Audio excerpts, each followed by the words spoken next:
Coba lihat apa yang terjadi pada saat Syiah sudah mulai berkuasa. Anda harus paham ya, orang-orang Syiah menganggap Anda semua ini ahli sunnah kafir. Dalahnya halal. Mau lihat buktinya? Apa yang mereka lakukan di Irak? Mereka menggantung Saddam, membunuh umat Islam ribuan di Irak. Semua yang berpaham sunni dihancurin, dibunuh. Dan bukan cuma dibunuh, masjidnya dirusak. Coba kita balik kasusnya. Adakah orang sunni yang membakar masjidnya orang Syiah? Adakah orang sunni yang memukul orang Syiah? Gak pernah. Kecuali kalau dia diserang ya. Gak pernah. Tetangga di Madinah itu, saya tahu 7 tahun saya tinggal di Madinah, ada penduduk asli Madinah yang orang-orang Syiah. Gak pernah digangguin tuh. Sama pemerintah Saudi dikasih warga negara, dikasih fasilitas, coba didakwai. Tapi kalau orang Syiah berbeda. Kapan mereka berkuasa pastikan darah antum halal? Emang sudah begitu. Di Irak itu bukti. Di Syria itu 225 ribu orang sunni dibunuh karena mereka anggap itu ibadah. Ini bukan main-main ini, gitu kan? Bukan main-main. Dan mereka pada saat melihat di dua negara ini berhasil di Irak. Irak sekarang itu cuma kedoknya namanya Irak, tapi dia sudah bagian dari Iran. Ini sudah bagian dari Iran. Kemudian mereka berhasil lagi di Syria. Sampai sekarang Bashar belum berhasil dikalahkan oleh pasukan mujahidin di sana. Mereka masuk lagi ke Yaman. Yaman itu sudah mendekati, sudah masuk ke Jazirah Arab.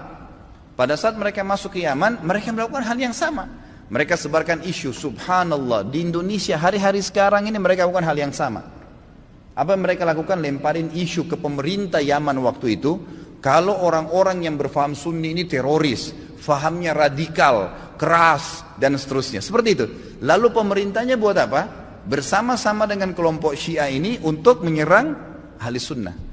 Itu yang terjadi. Pemerintahnya nggak sadar, gitu kan? Pemerintahnya nggak sadar. Setelah orang-orang Sunni, dai-dainya banyak yang ditangkapi, gitu kan? Apa yang terjadi?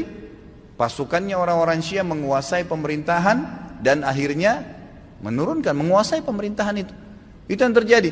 Baru berapa hari berkuasa sudah dipasang pelang-pelangnya Khomeini, sudah pakai simbol-simbol Syiah semuanya. Halal darahnya ahli sunnah. Ini pemahaman Islam dari mana ini? Pemahaman dari Islam dari mana membunuh seorang Muslim? Nggak mungkin, gitu kan?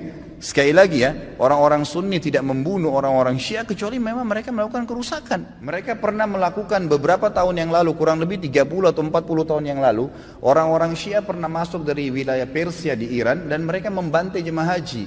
Sampai dikatakan pada saat itu darah ya di daerah Ka'bah itu sampai ke betis. Mereka anggap halal ahli sunnah itu. Jadi ini berbahaya, pemahaman dari mana ini? Islam dari mana ini? Gitu kan? Nggak ada Islam.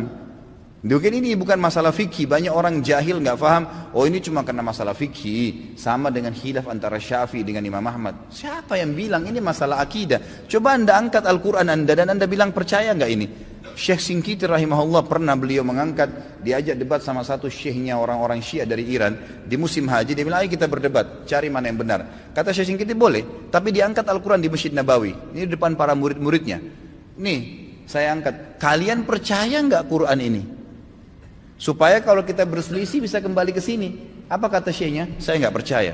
Kata Syekh Shinqiti kalau kita nggak usah berdebat. Untuk apa berdebat? Nggak ada rujukan. Karena mereka anggap Quran ini kurang. Bayangkan Quran kitabullah yang kita jadikan sebagai asas yang kita pertama dianggap tidak benar. Bagaimana itu? Dan terlepas daripada itu, saya sudah pernah buku apa itu Syiah. Jelas sekali kok, gitu kan? Jelas sekali Syiah itu siapa? Dibentuk oleh Abdullah bin Sabah, orang Yahudi, dan bukan dari kaum muslimin. Orang-orang yang memukul-mukul dirinya sampai berdarah-darah dengan alasan mengatakan Husain. Siapa di antara ahli sunnah yang mengkafirkan Ali bin Abi Thalib radhiyallahu anhu? Ada? Gak ada. Kita mengatakan Ali radhiyallahu anhu, sahabat Nabi yang mulia. Semua orang ahli sunnah mencintai Ali karena kita faham hadis Nabi SAW tentang siapa yang mencintai Ali berarti bagian daripada iman, gitu kan?